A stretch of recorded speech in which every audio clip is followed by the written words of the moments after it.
How to track your orders on Temu. Hey everyone, welcome to the channel. This is Rose and I'm here to guide you on how to track orders on Temu. So do watch the video till the end and without any further ado, let's dive right into the video. First of all, launch the Temu application on your device.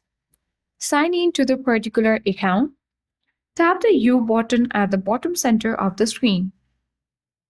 On this section, you will get different options. Tap your orders at top of the screen.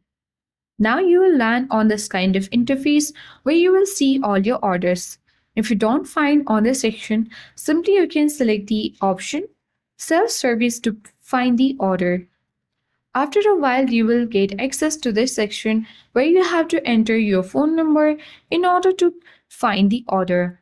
You can try another way to find your order with the help of your email address, order ID, and payment information. So let's select email address and enter our email address to find our order. Then you will land on the order interface where you can easily find all your orders and track your orders on Temu. That's all for today. Hope this video helped you. If you are new to our channel, hit the like button and subscribe for more tech and tips videos. Thank you for watching and see you in the next video.